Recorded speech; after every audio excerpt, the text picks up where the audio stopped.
السلام علیکم ورحمۃ اللہ وبرکاتہ۔ ناظرین اکرام، الحسان میڈیا کے اس خاص پروگرام میں آپ کا سواگت ہے، استقبال ہے۔ میں ہوں محمد احمد اور ہمارے ساتھ آج بات چیت کے لیے دو اہم مہمان موجود ہیں۔ ڈاکٹر ذیشان احمد مصباحی صاحب، ڈاکٹر صاحب آپ کا استقبال ہے، اور مولانا ضیاء الرحمن علیمی صاحب جو JNU کے پروڈکٹ ہیں، کافی سینئر آدمی ہیں۔ مولانا صاحب آپ کا بھی سواگت، استقبال ہے۔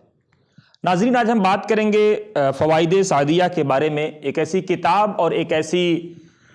پیشکش جو جامعہ عارفیہ سید سراواں کی طرف سے کی گئی، اس کے اکیڈمک ڈپارٹمنٹ کی طرف سے کی گئی ہے، جس کے بارے میں کہا جاتا ہے کہ یہ کتاب مجموع السلوک جو تصوف کے ضمن میں ایک اتھارٹی مانی جاتی ہے، تصوف کے شعبے میں ایک بڑی گہرائی اور گہرائی رکھنے والی یہ کتاب، اس کتاب کے خالق اور اس کتاب کے مصنف شیخ سعد بن بدحان، جنہیں دنیا شیخ سعد خیرآبادی کے نام سے جانتی ہے، جو اس کے خالق ہیں، اسی کتاب کا یہ ملخص ہے۔ اس کتاب کے بارے میں ہم جاننے کی کوشش کریں گے کہ آخر 700-800 سال پہلے جو کتاب تصوف پہ لکھی گئی تھی مجموع السلوک، اس کے تقریباً 500 سال بعد، یعنی لگ بھگ 200 سال پہلے اس کتاب کی تصنیف ہوئی، اور اس کے بعد جو ہے آج لگ بھگ سال ڈیڑھ سال پہلے اس کو اردو میں ترجمے کی ضرورت پیش آئی۔ کیا وجہ تھی، اس کا کیا کارن تھا، اور اس پہ کافی بہتر کام کیا ہمارے مولانا ضیاء الرحمن علیمی صاحب نے، اور ان کے ایک بڑی ٹیم رہی ہے جس میں مولانا ذیشان صاحب اور دوسرے لوگ سہیوگی کے طور پہ ابھر کے سامنے آئے ہیں۔ مولانا صاحب، کیا ضرورت تھی مجموع السلوک کا اس پورے لیکھ کے دوران، جو آپ نے سمجھنے کی کوشش کی ہے، جو سمجھا ہمارے درشکوں کو سمجھائیں کہ کیا ضرورت تھی کہ فوائد سعدیہ کی تلخیص و مجموع السلوک سے نکال کر کے اس کے اقتباسات کو، اس کی چیزوں کو لا کر کے دنیا کے سامنے پیش کیا جائے، اور وہ بھی اردو زبان میں جو آج کی زبان ہے؟ سب سے پہلی بات تو یہ ہے کہ فوائد سعدیہ یہ شاہ صفی اکیڈمی کی تیار کردہ کوئی کتاب نہیں ہے، بلکہ ایکچولی یہ قاضی ارتضیٰ علی صفوی گوپاموی، جو کہ 19ویں صدی ہجری کے ایک زبردست عالم دین تھے، اور مدراس کے چنئی کے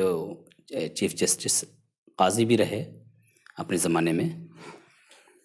تو انہوں نے دراصل یہ کتاب تیار کی ہے، اور یہ کتاب اصل میں فارسی زبان میں تھی،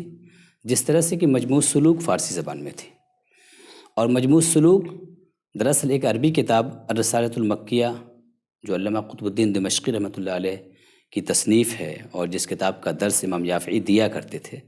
تو اس کتاب الرسالۃ المکیہ کی دراصل شرح ہے مجموع السلوک۔ مجموع السلوک پر جب شاہ صفی اکیڈمی نے کام کیا، 5-6 سال پہلے، 5-6 سال پہلے اس پر کام ہوا،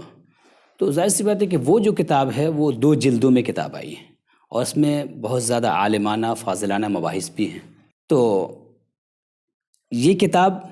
مجموع السلوک قاضی ارتضیٰ علی صاحب کے مطالعے میں بھی تھی، تو انہوں نے جب اس کتاب کا مطالعہ کیا تو مطالعے کے دوران ان کو 2 باتیں محسوس ہوئیں، 2 باتوں کا احساس ہوا۔ ایک بات تو یہ تھی کہ وہ یہ چاہتے تھے کہ مجموع السلوک جو کہ اصل میں اصلاح باطن، تزکیہ نفس اور تصفیہ قلب کا ایک بہت بڑا سورس تھی، بہت بڑا ذریعہ تھی، وہ کتاب ان کے ساتھ سفر میں رہے، تاکہ وہ اس کتاب کا مطالعہ کرتے رہیں اور اس سے اپنی باطن کی اصلاح میں مسلسل وہ لگے رہیں۔ لیکن کتاب چونکہ اس زمانے میں کمیاب بھی تھی اور ضخیم جلدوں میں تھی، تو اس کو سفر میں لے کر کے چلنا ایک دشوار کام تھا، مشکل کام تھا۔ تو انہوں نے اس نیت سے کہ میں اس کتاب، اس بھاری بھرکم کتاب کو مجھے اٹھانا بھی نہ پڑے، اور اس کے جو فوائد ہیں، اس کی جو اہم باتیں ہیں، جو بنیادی تھیم ہے، وہ ان کے ساتھ موجود رہے، تاکہ اس کے فوائد سے میں جب سفر میں چاہوں استفادہ کر سکوں۔ تو اس نیت سے انہوں نے اس کتاب کی تلخیص کی، اور اس کتاب کے اندر انہوں نے یعنی اس کے سار کو ایک ساتھ جمع کرنے کی کوشش کی انہوں نے، اور انہوں نے یہ کیا کہ اس میں حضرت مخدوم شامینہ لکھنوی، ان کے تمام ملفوظات کو اس میں لے لیا۔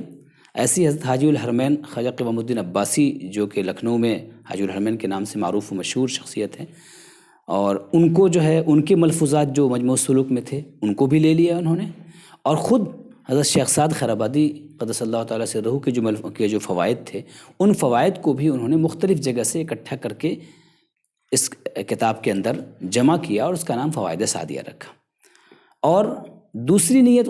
ان کی یہ تھی اس کتاب کی جمع و ترتیب میں، کہ انہوں نے یہ دیکھا کہ مجموع السلوک میں بہت زیادہ عالمانہ و فاضلانہ مباحث ہیں، تو عام لوگ اس کتاب کی افادیت سے، اس کے فوائد سے محروم نہ رہیں، تو اس لیے انہوں نے اس کتاب سے جو شریعت کی بنیادی چیزیں تھیں وہ، اور طریقت کی جو بنیادی باتیں تھیں وہ، جس سے کہ انسان کے قلب کی اصلاح اور اس زندگی کی اصلاح ہو سکتی تھی، ان تمام باتوں کو اس میں اکٹھا کیا تاکہ عام لوگ بھی اس کتاب سے فائدہ اٹھا سکیں۔ تو ایسے ہی معاملہ ہم لوگوں کے ساتھ بھی پیش آیا کہ جب ہم لوگوں نے شاہ صفی اکیڈمی نے مجموع السلوک پہ کام کیا تو ہم لوگوں کو بھی اس بات کا احساس ہوا کہ ٹھیک ہے، یہ کتاب بہت عالمانہ اور فاضلانہ ہے اور اس سے اہل علم کے لیے زبردست چیز ہے اس کے اندر، لیکن جو عام لوگ ہیں وہ اس کتاب سے کیسے فائدہ اٹھائیں، اور ساتھ ہی ساتھ ہی کہ مجموع السلوک 2 ضخیم جلدوں میں ہیں، تو ہم وقت اس کتاب کو اپنے ساتھ رکھنا بھی ممکن نہیں ہے۔ تو ہم لوگوں کی نظر اس کتاب پر پڑی فوائد سعدیہ پر، کہ فوائد سعدیہ بہت پہلے قاضی صاحب نے آج سے 200 سال پہلے اس کتاب کو تیار کیا تھا، تو اس کتاب پر نظر پڑی اور ہم لوگوں نے یہ ارادہ کیا کہ کیوں نہ جو ہے اس کتاب کی اشاعت کر دی جائے، اس کا ترجمہ اردو میں شائع کر دیا جائے۔ اور آسان کام یہ تھا ہمارے لیے کہ چونکہ یہ کتاب اصلاً ماخوذ ہے مجموع السلوک سے، تو مجموع السلوک کے ضمن میں ترجمہ موجود ہی تھا، صرف شروع میں ایک تقریباً 40-45 صفحے کا ایک مقدمہ تھا جس میں کہ سلسلہ صفویہ مینائیہ کے جو مشائخ ہیں، حضرت حاجی الحرمین، شاہ مینا لکھنوی اور اس طرح کے بعد کے جو مخدوم شاہ صفی تک جو مشائخ ہیں ان کا تذکرہ انہوں نے اس کتاب کے شروع میں شامل کیا ہے۔ تو بس اتنے حصے کا ہم کو ترجمہ کرنا پڑا اور باقی ساری چیزیں تیار ملی، اور اس کام میں مولانا رکن الدین صاحب جو کہ جامعہ عرفیہ کے اکیڈمی کے رکن میں سے ہیں، ذمہ داران میں سے ہیں، انہوں نے مجموع السلوک سے دراصل ترجمے کو نکالا ہے، اور ترجمے کو نکال کر کے انہوں نے اکٹھا کیا، اور شروع کے حصے کا میں نے ترجمہ کیا، اور تخریجات مجموع السلوک کے ضمن میں ہو ہی چکی تھی، تو ان تمام تخریجات کے ساتھ اس کتاب کو قارئین کے سامنے پیش کر دیا گیا۔ جیشان صاحب، بھارت میں اور بھی خانقاہیں ہیں، ہم دیکھتے ہیں کوئی ایک خانقاہ عرفیہ ہی نہیں ہے، لیکن اکیڈمک شعبے میں آپ 400 500 700 1000 800 سال پرانی کتابیں نکال کے لاتے ہیں اور اس کا ترجمہ کر کے قارئین کے سامنے، درشکوں کے سامنے پیش کرتے ہیں، کتنا مشکل کام ہے، اور دوسری جو خانقاہیں ہیں وہ اس ضمن میں کیوں نہیں پیش رفت کر پاتی؟ جیسے مان لیجیے یہی کتاب ہے 200 سال پرانی کتاب ہے، یا مجموع السلوک لے لیجیے لگ بھگ 700 سال پرانی کتاب ہے، 500 سال پرانی کتاب ہے، تو لگ بھگ یہ 500 سال میں آج پہلی بار یا 5 سال پہلے کیوں ادراک ہوا لوگوں کو؟ اور بھی خانقاہیں ہیں وہ بھی سوچ سکتی تھیں۔ دیکھیے، دوسری خانقاہوں کی ہم بات کریں گے تو دوسری خانقاہیں بھی کہیں نہ کہیں علمی کام کر رہی ہیں، ہم تو ڈینائی نہیں کرتے، البتہ اب یہ کہہ سکتے ہیں کہ خانقاہ عرفیہ میں ایک اکیڈمک ورک جو ہے تھوڑا سا منظم انداز میں ہو رہا ہے، اور حضرت جو صاحب سجادہ ہیں شیخ ابو سعید شاہ حسن اللہ محمدی صفی دامت برکاتہم العالیہ، انہوں نے ایک اکیڈمک ٹیم جمع کر لی، ریسرچرز جو ہے یہاں پہ ایک ٹیم، مضبوط ٹیم جمع کر لی ہے۔ اس کی وجہ یہ ہے کہ جو حضرت کی جو شخصیت ہے، جو مزاج ہے، وہ یہ ہے کہ تصوف میں 3 باتوں کی نشاندہی کی گئی ہے۔ حضرت خواجہ نظام الدین اولیاء کے جو پیر و مرشد تھے بابا فرید، تو ان کے ہاں جو ہے انہوں نے 3 چیزوں کی نشاندہی کی ہے کہ تصوف کے لیے 3 چیزیں بنیادی چیزیں ہیں: علم، عقل اور عشق۔ اور یہ حضرت نظام الدین اولیاء کو جب خلافت دی تھی تو کا ذکر کیا تھا کہ یہ تینوں چیزیں تمہارے اندر پائی جاتی ہیں۔ حضرت جو ہے، جو صاحب سجادہ ہیں خانقاہ عرفیہ کے، ان کا ماننا یہ ہے کہ یہ تینوں چیزیں ایک ساتھ جب تک نہیں رہیں گی، علم، عقل اور عشق، جب تک یہ تینوں چیزیں ساتھ میں نہیں چلیں گی تب تک معاشرے میں مطلب ایک جو توازن چاہیے، جو بیلنس چاہیے اسلامی معاشرے میں، وہ بیلنس پیدا نہیں ہوگا۔ علم نہیں ہوگا، جہالت کی باتیں ہوں گی، عقل نہیں ہوگی، حماقت کی باتیں ہوں گی، اور عشق تو روح دین ہے، اشد حبا للہ۔ یہ تو مؤمنین کی پہچان ہے کہ اللہ سے سب سے زیادہ محبت کریں، اور پھر اللہ کے لیے، اللہ کے کنبے سے، اللہ کی مخلوقات سے محبت کریں، تو عشق تو بنیاد ہے۔ تو عشق، عقل اور علم، ان تینوں کی پرورش پہ صاحب سجادہ شب و روز لگے ہوئے ہیں۔ ان کی پوری کوشش ہے کہ علمی کام ہو اور جدید منہج پہ ہو۔ موجودہ زمانے میں علم و تحقیق کے جو جدید مناہج ہیں، ان مناہج کو سامنے رکھ کر کے علمی کام ہو۔ اس کے بعد یہ ساری چیزیں جدید عقلی پیمانے پہ ہو۔ آج کی جو ذہنی سطح ہے، ہم جب تصوف کی بات کریں گے، جب ہم اخلاقیات کی بات کریں گے، جب ہم اسلام کی بات کریں گے، جب ایمان اور احسان کی بات کریں گے، تو موجودہ جو عقلی سطح ہے اس کو سامنے رکھ کر کے ہم بات کریں گے تو وہ بات مؤثر ہوگی۔ تو موجودہ عقلی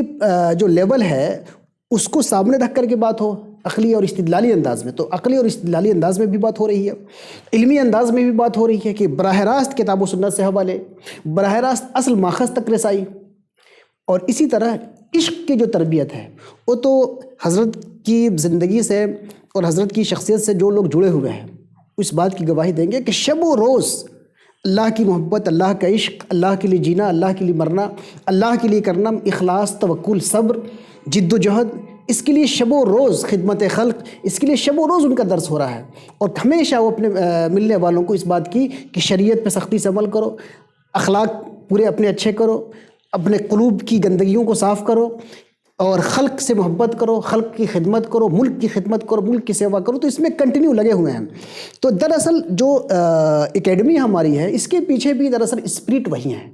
انہی کی ایک اسپرٹ ہے. اسی اسپرٹ کا ایک حصہ جو ہے ہماری اکیڈمی ہے جو ریسرچ اور علم پہ کام کر رہی ہے، تحقیق پہ کام کر رہی ہے. تو ہم صرف یہ کہیں گے کہ یہاں پہ زیادہ یہ چیز منظم انداز میں ہو رہی ہے، باقی دوسرے لوگ بھی کر رہے ہیں اور ان کی خدمات کا ہم انکار نہیں کر سکتے. نہیں، لیکن صاحب سجادہ کی آپ نے بات کی، ان کے حوالے سے جو ایک امپورٹنٹ بات سمجھ میں آتی ہے کہ وہ مجموع سلوک کے بارے میں کہتے ہیں، آپ جو ہے شیخ سعد بن بدھان خیر آبادی رحمۃ اللہ علیہ کے بارے میں، کہ اگر کسی کی ذات شکوک و شبہات سے بالا تر ہے تو وہ شیخ سعد خیر آبادی کی ذات ہے، مجموع سلوک ہے. تو اس میں یہ کون سی چیزیں جمع کرنے کا پریاس کیا شیخ سعد نے یا قاضی محمد ارتضیٰ علی گوپا موی صاحب نے، جو اس کی تلخیص کی ہے، جو اس کا بعد میں سار نکال کے جمع کیا ہے، جو دوسری الگ کتابوں سے اس کو ممتاز کرتی ہیں؟ جی، یہ اس طور پہ اس کا امتیاز آپ اسے سمجھیے کہ جو شیخ سعد کی شخصیت جو ہے اس سے آپ کو اندازہ ہوگا کہ ان کی کتاب کی کیا خاصیت ہے. شیخ سعد سب سے پہلے انہوں نے علم حاصل کیا اور کافی دنوں تک علم حاصل کرتے رہے. ان کے تحصیل علم کی مدت تقریباً 50 سال ہے. 50 سال کی عمر میں وہ پہنچے ہیں حضرت شاہ مینا لکھنوی کی خدمت میں، اور 50 سال یہ تحصیل علم کی مدت ہے. پھر شاہ مینا لکھنوی کے پاس گئے ہیں، پھر شاہ مینا لکھنوی کے پاس بھی رہ کر کے لکھنؤ میں جو اس عہد میں جو بڑے علماء تھے، مولانا اعظم لکھنوی تھے جن کو ابو حنیفہ ثانی کہا جاتا تھا، اعظم ثانی کہا جاتا تھا. تو اس عمر میں 50 سال کی عمر میں بھی ان سے بھی استفادہ کرتے تھے، ان کے پاس بھی جاتے تھے. اور مخدوم شاہ مینا لکھنوی سے انہوں نے روحانیت اور اخلاق کی تربیت لی، اور یہ تقریباً 20 سال کی مدت ہے. تو 70 سال تو انہوں نے صرف اپنے آپ کو بھرا ہے، اپنے آپ کو آباد کیا ہے. ان کی حیثیت علم نحو کی ماہر کی ہے، ان کی حیثیت فقہ کے امام کی ہے. تو نحو اور علوم عربیہ اور فقہ میں کمال کے بعد روحانیت کی طرف اور اخلاق کی طرف اور تصوف کی طرف آئے. تو علم مکمل ہو چکا تھا، مکمل علم کے بعد مکمل اخلاق اور مکمل تربیت اور تزکیہ انہوں نے حاصل کیا. اس کے بعد انہوں نے کام کیا. اس کے بعد 70 سال کے بعد مجموع سلوک کو انہوں نے لکھا. اور اس زمانے میں جو مجموع سلوک لکھا تو الرسالۃ المکیہ، یہ تصوف کی ایک جامع متن اس وقت موجود تھی، اس کی انہوں نے شرح کی. تو اس لیے اس میں پوری جامعیت تصوف کے سارے پہلو اور سارے پہلو علمی دلائل سے استدلالی انداز میں، محققانہ انداز میں انہوں نے لکھی ہے. اس کتاب کی اہمیت کیا ہے، مجموع سلوک کی اہمیت کیا ہے، اس کا اندازہ آپ اس سے لگائیں کہ بعد میں تو یہ کتاب ریفرنس بنی ہے، لیکن بطور خاص 4 کتابوں میں یہ کتاب بطور خاص ریفرنس رہی ہے. پہلی کتاب شیخ سعد خیر آبادی رحمۃ اللہ علیہ کی، یہ بات بھی بہت سے لوگوں کے لیے نہیں ہوگی، حالانکہ یہ سب چیزیں لکھی ہوئی ہیں سب کے شجرے میں. شیخ سعد خیر آبادی رحمۃ اللہ علیہ کے مرید و خلیفہ تھے حضرت مخدوم شاہ عبد الصمد صفی پوری، شاہ صفی پوری. تو صفی پور کے جو مخدوم شاہ صفی تھے یہ شیخ سعد کے خلیفہ ہیں. ان کے مرید ایک ہوتے ہیں میر عبد الواحد بلگرامی، جو سبع سنابل کے مصنف ہیں. تو میر عبد الواحد بلگرامی آج کل چونکہ ان کی کتاب بہت پہلے سے چھپی ہوئی ہے سبع سنابل، اس لیے ان کی شخصیت زیادہ متعارف ہے. تو میر عبد الواحد بلگرامی کی یہ دادا پیر ہیں، اور میر عبد الواحد بلگرامی کی تصوف کی جو کتاب سبع سنابل جو سب سے زیادہ متعارف ہے، اس کتاب کا جو سب سے بڑا ماخذ ہے اس کا نام ہے مجموع سلوک. ایک دوسرا دیکھیے کہ اصطلاحات علوم و فنون کے حوالے سے پوری دنیا میں ہندوستان نہیں، ایک کتاب معروف و مشہور ہے کشاف و اصطلاحات الفنون. یہ مولانا علی تھانوی، علامہ علی تھانوی کی کتاب ہے. کشاف و اصطلاحات الفنون عربی زبان میں ہے. پوری دنیا میں اصطلاحات اور علوم و فنون کو سمجھنے کے لیے یہ سب سے جامع کتاب مانی جاتی ہے. اس کتاب میں جگہ جگہ علوم کی جو تشریح کی ہے علامہ علی تھانوی نے، تو انہوں نے ریفرنس دیا ہے مجموع سلوک کا. آپ اندازہ کریے کہ مجموع سلوک کتنی اہم کتاب ہے کہ اس وقت پوری عالمی سطح پہ عربی زبان کی جو جامع کتاب ہے کشاف و اصطلاحات الفنون، اس کا سب سے بڑا ماخذ جو ہے یہ مجموع سلوک ہے. تیسری کتاب بہت بڑے عالم اور بہت بڑے مشہور اسکالر اور مورخ اور محدث نواب صدیق حسن خان بھوپالی. نواب صدیق حسن خان بھوپالی کی کتاب ابجد العلوم، یہ علوم کی تحقیق اور علوم کی فنی تشریح اور علماء کے تذکرے پہ مشتمل بہت جامع کتاب ہے ابجد العلوم. ابجد العلوم کے اندر نواب صاحب نے مختلف علوم کی تشریح اور مختلف فنون کی تشریح میں جگہ جگہ مجموع سلوک کو ریفرنس بنا ہے، اس کے حوالے سے بات کی ہے. اور چوتھی کتاب جو ہے اسی سلسلہ صفویہ کی ایک کتاب ہے عقائد العزیز، منشی عزیز اللہ شاہ صفی پوری، بڑے شاعر، بڑے ادیب اور بڑے عالم تھے جو 20ویں صدی کے شروع میں تھے، بالکل 19ویں صدی کے اواخر اور 20ویں صدی کے شروع میں. تو ان کی جو عقائد العزیز ہے تو اس میں بھی انہوں نے عقائد العزیز میں جو اپنا صوفیہ کا عقیدہ، اہل اسلام کا، اہل سنت کا جو عقیدہ بیان کیا ہے، اس پہ کیا کہتے ہیں کہ مجموع سلوک کو خاص ریفرنس بنایا ہے. اس سے اندازہ کیجئے کہ مجموع سلوک کتنی جامع کتاب ہے. اور اس جامع کتاب میں اب جانتے ہیں کہ تمام جامعیت کے باوجود جو شرح کا منہج ہوتا ہے اس میں مصنف کی ایک مجبوری ہوتی ہے کہ عبارت اوپر چل رہی، متن اوپر چل رہا ہے، اس کے نیچے اس کو شرح کرنی ہے. تو اپنی بات تو مربوط نہیں کہتا ہے چونکہ متن کا پابند ہوتا ہے، متن کا پابند ہوتا ہے. بہت سارے نکات ایک جگہ ذکر کیا، پھر دوسری جگہ اس کو ذکر کیا ہے، اور جہاں پہ مطلب وہ مرتب نہیں ہوتا ہے. شرح جو ہے تمام خوبیوں کے باوجود اس کے اندر وہ ترتیب نہیں ہوتی ہے نا، چونکہ متن کی ایک اتباع مجبوری ہوتی ہے. اس میں جو ہے جو اس میں ایک طرح سے جو ترتیب میں تھوڑی سی کمی جو رہ گئی تھی، اس کمی کو ازالہ کر دیا فوائد سعدیہ میں. اس میں انہوں نے کیا کیا کہ اس کی تلخیص تو کی ہے لیکن ترتیب جو ہے اس کو بہت منطقی یکجا کر کے آگے پیچھے کر دیا ہے. یعنی عقلی اور منہجی علمی ترتیب پہ جو چیز آگے اور پیچھے ہونی چاہیے اس کو آگے پیچھے کر کے تو ترتیب بھی بہت جامع کر دیا ہے. تو فوائد سعدیہ کی خوبی یہ ہے کہ ایک مختصر ہے اور مجموع سلوک کی طرح طویل نہیں ہے. دوسری خوبی ہے کہ یہ مرتب زیادہ ہے، ترتیب زیادہ ہے. اس سے جو ہے ایک عام قاری کے لیے، علماء کے لیے تو زیادہ مفید مجموع سلوک ہے، لیکن عام قاری کے لیے یہ فوائد سعدیہ جو ہے زیادہ مفید ہو گئی ہے. اور عام قاری کے لیے جیسا کہ حضرت نے بتایا کہ اس لیے بھی مفید ہے کہ اس میں جو دقیق بحثیں تھی مجموع سلوک کی اس کو انہوں نے چھوڑ دیا ہے، عوام کے ذہن کو سامنے رکھ کر کے یہ تلخیص کی ہے. تو اس اعتبار سے ایک عام آدمی اگر تصوف کا راستہ کیا ہے، تصوف سلوک کا راستہ کیا ہے، تو ہے نا کہ سلوک صوفیہ کے سلوک ہے، صوفیہ کے تربیت کا راستہ، وہ راستہ ہے کیا، اس کی ترتیب کیا ہے، اس کا منہج کیا ہے، اس سفر کے کتنے منازل ہیں، اس منازل میں کتنی مشکلات ہیں. اس پورے سفر کو، سفر سلوک کو سمجھنا اگر کسی کو آسانی کے ساتھ، تو فوائد سعدیہ بہت جامع کتاب ہے اس کے لیے. ضیاء صاحب، بڑی اچھی بات ذیشان صاحب نے بتائی کہ تمام چیزوں کو ان میں یکجا کرنے کا پریاس ہوا ہے، لیکن کن بحثوں کو مجموع سلوک کی کن بحثوں کو انہوں نے چھوڑ کر کے کن بحثوں کو جمع کیا ہے، اور ایک عام قاری اس سے کیسے استفادہ کر سکتا ہے؟ دیکھیے، مولانا ذیشان صاحب نے بات جو بتائی ہے کہ اس کتاب کے اندر سلوک کا جو لفظ بولا جاتا ہے اور تزکیہ کا جو لفظ بولا جاتا ہے، تو اس کی حقیقت کیا ہے اور اس کا پروسیس کیا ہے، وہ اور کون سے مراحل ہیں کہ جن سے گزر کر کے انسان کمال کو پہنچتا ہے، اور کیسے اپنے قلب کا تصفیہ کرے گا اور نفس کا تزکیہ کرے گا، اس کو انہوں نے اسٹیپ بائی اسٹیپ اس کتاب کے اندر رکھ دیا ہے. تو خاص طور سے اس میں جو بنیادی چیز ہے وہ دیکھی جائے تو وہ یہ ہے کہ انہوں نے باضابطہ سلوک کی جو بنیادی 8 چیزیں ہیں اس پر گفتگو کی ہے، اور بہت اسٹیپ بائی اسٹیپ گفتگو کی ہے. تو ان 8 چیزوں پر تفصیل کے ساتھ انہوں نے گفتگو کی ہے. وہ ساری باتیں انہوں نے مجموع سلوک سے اکٹھا کی ہیں. حالانکہ وہ باتیں مجموع سلوک کے اندر بکھری ہوئی تھیں، لیکن انہوں نے مختلف جگہ سے اکٹھا کر کے اس کو ایک مقام پہ رکھ دیا ہے. تو جیسے مثال کے طور پر 8 باتوں میں پہلی بات یہ کہ دوام الطہارہ، انسان باوضو رہنے کی کوشش، باوضو رہے، پاک صاف رہے. دوام الصوم، زیادہ سے زیادہ روزہ رکھنے کی کوشش کرے، یا یہ کہ اپنی غذا کم کرے، کھانا پینا کم رکھے، جتنی ضرورت ہو اتنا ہی کھائے، بچائے. ٹھیک ہے، ایسے ہی اور دیگر چیزوں کا انہوں نے تذکرہ کیا. تو اس کتاب کے اندر نا وہ بہت ترتیب کے ساتھ، وہ اسٹیپ بائی اسٹیپ وہ ساری چیزیں ہم کو اکٹھا مل جاتی ہیں. تو اس کتاب کی جو خصوصیت ہے، اور اس سے اگر ایک عام قاری جو استفادہ کرنا چاہے تو اس کو سب سے پہلے یہی چیز مل جاتی ہے کہ اس کتاب کو پڑھنے کے بعد سلوک کا ایک واضح کانسیپٹ اس کے سامنے آتا ہے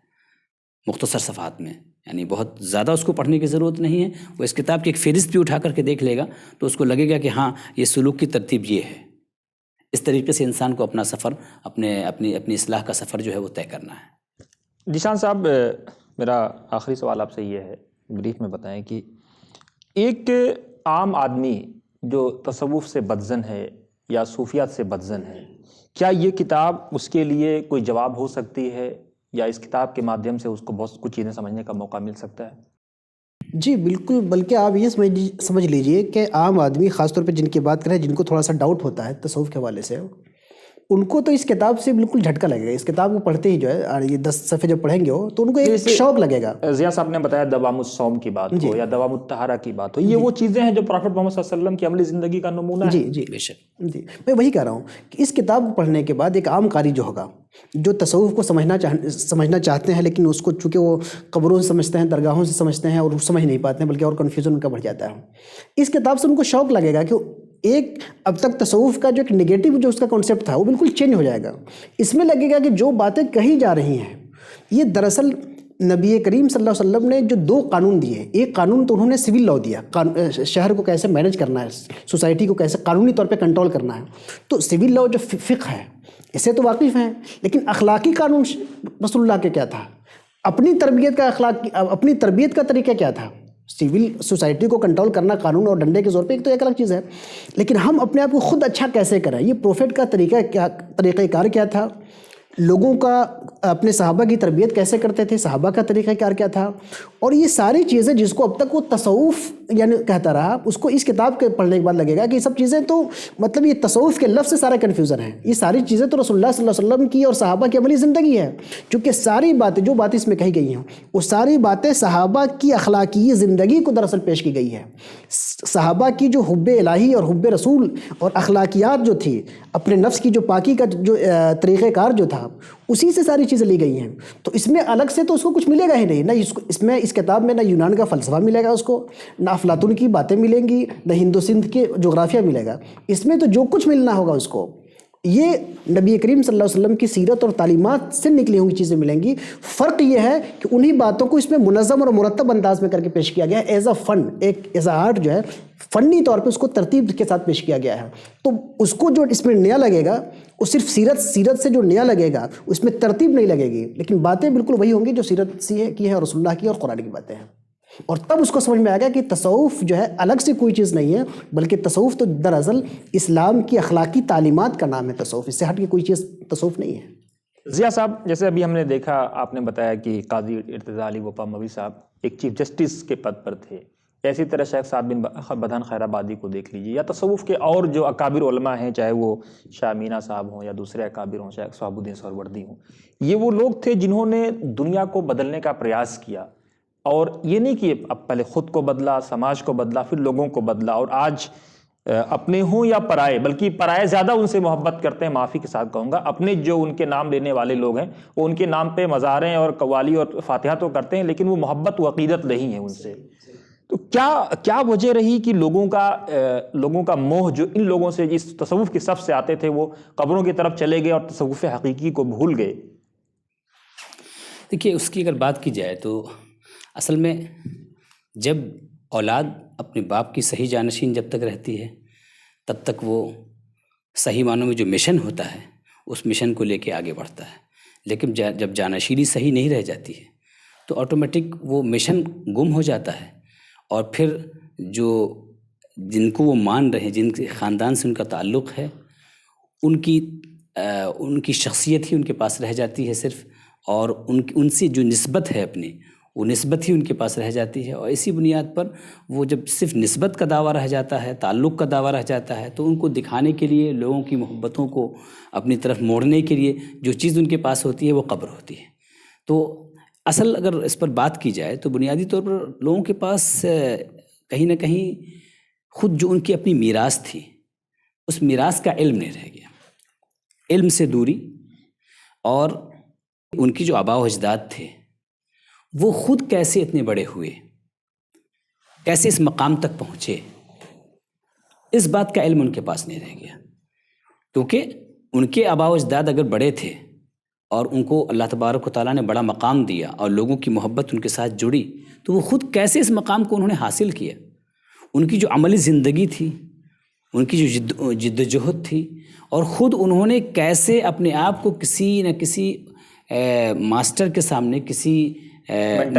محسن کے سامنے، کسی مینٹر کے سامنے، کسی استاذ کے سامنے اپنا زانو ادب طے کیا، اور کیسے انہوں نے اپنے نفس کی اصلاح کے لیے، اپنے آپ کی اصلاح کے لیے وقت لگایا، کیسے انہوں نے علم حاصل کیا،